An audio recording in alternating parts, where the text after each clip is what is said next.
Halo Tribuners, jumpa lagi dengan Tribun News On Cam bersama saya Nuryanti. Kali ini kami akan berbincang dengan Kepala Sekolah TK Ummul Qura Bogor.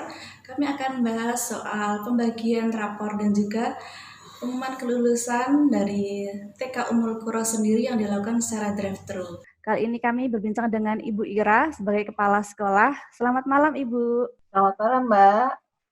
Gimana kabarnya Ibu? Alhamdulillah sehat.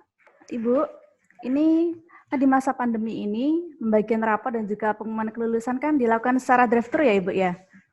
Iya, betul. Seperti yang dilakukan oleh TK Ummul Qura Bogor sendiri.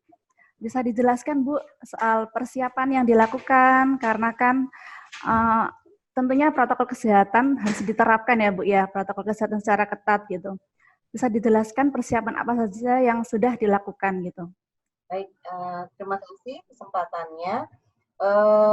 Sebelum kita mempunyai ide untuk drive-thru, kita juga gimana ya cara melaporkan hasil perkembangan siswa ini kepada orang tua. Nah, lalu mungkin tanpa ada komunikasi gitu ya. Jadi kita menyiapkan segala keperluan yang harus diberikan kepada orang tua sebelumnya, dan saya juga sosialisasikan dulu hal ini kepada komite ya, kepada ketua perwakilan orang tua. Bu, gimana kalau ini dilakukan secara drive-thru gitu ya. Alhamdulillah disambut baik. Meskipun beberapa orang tua masih ada yang khawatir karena harus keluar rumah gitu. Tapi hal ini harus kita lakukan, saya bilang, karena memang perlengkapan anak-anak TK itu kan banyak ya. Mulai dari ATK, baju ganti, alat sholat, gitu, sendal, celemek, gitulah, semua banyak masih ada di sekolah. Tertinggal saat kita melakukan LFH. Nah, akhirnya dengan itikat kita untuk menyampaikan laporan perkembangan siswa, kita sampaikan ke orang tua bahwa ini pun harus dibagikan dan dilakukan untuk mengevaluasi sejauh mana perkembangan anak-anak. Kita sampaikan, Bu, nanti kita akan lakukan dengan drive-thru. Memang sebelum kita bagikan ke orang tua, semua alat-alat yang dibagikan itu kita semprot disinfektan dulu. Karena kan awalnya kan terbuka ya di loker masing-masing anak-anak, mulai dari spidol, krayon, baju gantinya kita semprot dulu, lalu kita packing, kita masukkan ke dalam tas. Kalau untuk skema pelaksanaannya sendiri seperti apa, Ibu? Skema pelaksanaan saat drive-thru. Iya, Nah, benar. kita bagi 2 hari, kebetulan kita punya 3 kelompok di sekolah itu, playgroup, kelompok A dan kelompok B. Kita bagi 2 hari, tanggal 15 untuk kelompok playgroup dan A, tanggal 16 yang untuk kelompok B. Semua kita berikan jadwal dari jam 8 sampai jam 11. Mereka datang, tidak kita tentukan jamnya, tapi mereka biar memilih. Kenapa? Karena sebagian orang tua juga kan punya kesibukan, jadi kita berikan waktu jam 8 sampai jam 11 untuk mengambil rapot siswanya. Nah, di pintu gerbang, security sudah melakukan perapihan kendaraan yang masuk, gitu ya. Lalu di gerbang security juga memberikan kode kelas mana yang akan mengambil. Jadi setelah itu, ketika orang tua mulai memasuki ke gerbang TK, mereka menunjukkan kodenya. Jadi Bu Guru sudah siap-siap mengambil tas yang mana yang akan diberikan kepada orang tua, atau rapotnya yang mana. Gitu. Jadi kejadian itu memang tidak lebih dari 5 menit lah ya, setelah mereka datang, lalu turun untuk mengambil, melakukan cap 3 jari kalau untuk anak kelompok B. Kalau anak kelompok A hanya tidak turun dari mobil, malah mereka langsung kita hampiri, langsung berikan. Jadi ada 2 ya. Itu jumlah rapor yang dibagikan itu berapa? Bisa dijelaskan, Bu? 111 siswa. Dari TKA sampai TKB?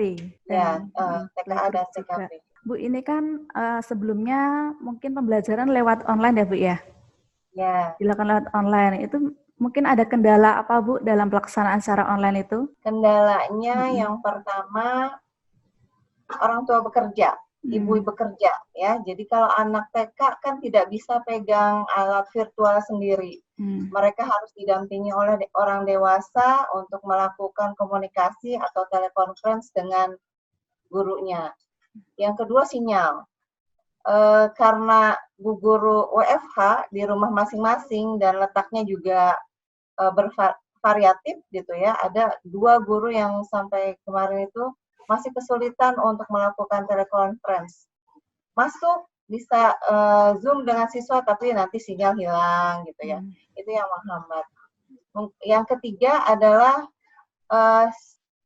anak-anak yang mulai merasa kapan aku ingin sekolah. Mereka inginnya sekolah gitu ya. Mereka semangat-semangat ke sekolah. Jadi bagaimana kita memberi pengertian, nah, walaupun di rumah kita masih tetap bisa belajar. Berarti kalau kendala sendiri sih dari ini ya, Bi, dari anak-anak yang belum bisa menyesuaikan dan orang tua harus bekerja seperti itu ya. Iya, betul. Bu, ini kan setelah rapor diberikan, tentunya kan ada komunikasi lanjutan dengan orang tua. Mungkin ada nilai rapor dari siswanya yang baik ataupun mungkin yang kurang gitu. Komunikasi lanjutan dengan orang tua sendiri seperti apa, Ibu? Nah, setelah kita bagikan rapotnya, orang tua membaca, kita adakan juga video call dengan orang tua. Jadi masing-masing ya, kita buka kesempatan juga ke orang tua untuk melakukan komunikasi dengan ibu gurunya. Saat pengambilan draft itu ada beberapa orang tua yang memang nggak tahan, maksudnya ingin ngobrol dengan guru, tapi karena kita juga di sekolah sudah punya satgas COVID tersendiri gitu, jadi kita juga dipantau, silahkan berbaris gitu kan, berbarisnya zigzag gitu, jangan sampai berkerumun ya, seperti itu dipantau. Jadi setelah melakukan drive itu tetap kita buka komunikasi dengan orang tua melalui video call. Bu, ini kan dari pemerintah sendiri ini mewacanakan penerapan new normal ya, Bu ya? Ya, dari TK Ummul Qura sendiri mungkin persiapannya seperti apa? Mungkin nanti apakah sudah siap untuk melaksanakan secara tatap muka ataukah masih secara online di rumah? Kita melihat perkembangan situasi pandemi ini. Jika sudah masuk zona hijau, tentunya orang tua pun berharap kita bisa melakukan kegiatan di sekolah dengan normal. Yang kedua, kita menyiapkan protokoler kesehatan yang lengkap. Mulai dari gurunya melakukan self-assessment, dan kita juga minta orang tua sebelum anak ke sekolah melakukan self-assessment.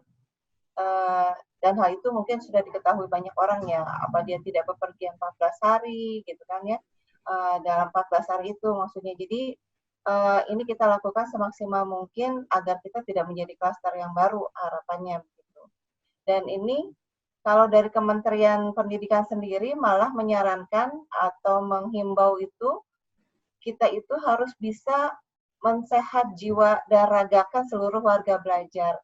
Untuk situasi sekarang, kita lebih fokus kepada kesehatan warga belajar kita. Guru, siswa, dan pendidik yang lainnya, tenaga pendidikan lainnya. Gitu. Berarti untuk tatap muka sendiri gimana, Bu, nanti? Masih online berarti ya? Ya, masih online sepertinya, Mbak. Kita punya 3 skema. Untuk Juli, September sepertinya masih online. Nanti Oktober kita ada masa transisi, ya melihat juga kan kalau menurut penelitian September puncaknya dan mudah-mudahan bisa berakhir gitu di September, nanti di Oktobernya ada masa transisi, anak-anak sudah bisa masuk sekolah tapi tidak jam full, kita kan full day, paling nanti anak-anak bisa ke sekolah 1,5 jam saja. Nanti setelah itu bertahap di bulan November, Desember bisa full seperti sebelumnya. Kalaupun misalnya nanti pandeminya berakhir di Desember, berarti kita akan mulai di Januari masa transisinya. Dari pihak sekolah sendiri, apakah sudah ada sosialisasi kepada para orang tua, Ibu? Sudah. Kebetulan yang kami lakukan tahun kemarin sosialisasi dengan orang tua baru, maksudnya mereka yang baru menyekolahkan di sekolah kami. Kita kasih gambaran bagaimana bentuk layanan kita, LFH-nya seperti apa gitu ya. Kita blended, ada daring, ada luring, jadi ada yang memakai internet, ada yang juga enggak gitu. Kita juga berikan modul buku kepada orang tua seperti itu. Nah, untuk orang tua yang lama pun kita lakukan juga sosialisasi ke depannya seperti apa. Karena kan kita sudah dapat tuh 3 bulan terakhir sebelum semester 2 ini berakhir, kita sudah bisa evaluasi apa yang harus kita rapihkan untuk ke depannya menyambut LFH di tahun ajaran depan. Berarti untuk selain sosialisasi kan tentunya dari pihak sekolah juga menyiapkan sarana dan prasarana sendiri ya, Bu ya. Seperti ada tempat cuci tangan, itu seperti itu. Itu bisa dijelaskan Bu, itu sudah apa aja yang sudah disiapkan gitu? Iya, jadi semasa-masa pandemi kemarin dari bagian sarana prasarana sendiri sudah membuat lebih banyak keran cuci tangan. Lalu ada disinfektan. Kita menyemprot setiap kelas gitu ya, melakukan sterilisasi di setiap kelas, lalu ada hand sanitizer di setiap sudut sekolah gitu.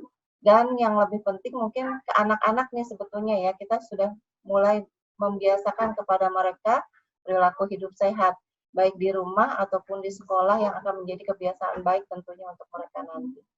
Yang mungkin agak sulit untuk anak TK adalah physical distancing nantinya jika sudah masuk masa transisi sekolah. Kita harus menyampaikan kepada mereka agar mungkin tidak memeluk guru ya, tidak saling bersalaman. Nah, itu harus sama-sama kita bangun. Kita, sekolah, dan orang tua. Setelah melaksanakan pembagian rapor dan juga pengumuman kelulusan secara drive-thru sendiri, Bu, ini kan tentunya ada evaluasi yang dilakukan oleh pihak sekolah ya, Bu ya. Itu dirasa efektif atau tidak ya, Bu ya, kemarin itu yang sudah dilakukan?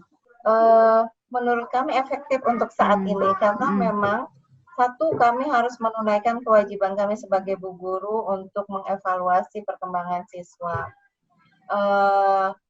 Sangat efektif karena hal ini juga untuk mengantisipasi hal-hal yang tidak kita inginkan ya. Jadi ketika drive-thru kemarin, semua yang datang ke sekolah melakukan protokol kesehatan. Gitu. Jadi mulai dari pintu gerbang mereka sudah dicek suhu gitu ya. Pas turun itu mereka langsung cuci tangan pakai hand sanitizer gitu. Lalu disemprot disinfektan juga. Gitu. Sampai mereka datang menghampiri meja untuk mengambil rapot dan mereka kembali pulang. Berarti yang kegiatan kemarin sudah dilaksanakan tanggal 15 sampai 16 ya, Bu? Iya. Itu. Ya. Berarti berjalan lancar, tidak ada kendala ya, Bu ya? Alhamdulillah. Alhamdulillah. Terima kasih Bu atas waktunya wawancara dengan Tribun News. Terima kasih sudah meluangkan waktu. Semoga sehat selalu Ibu. Amin. Terima kasih sama-sama. Sukses selalu. Semoga anak-anak didiknya ke depannya ini pembelajaran secara sukses ya Bu ya. Ya, amin. Semoga pandeminya berakhir, anak-anak juga kangen banget sama sekolah ya. Ya, amin. Terima kasih Ibu. Ya, sama-sama Mbak. Itu tadi Tribuners, perbincangan kami dengan Ibu Ira selaku Kepala Sekolah TK Ummul Qura Bogor.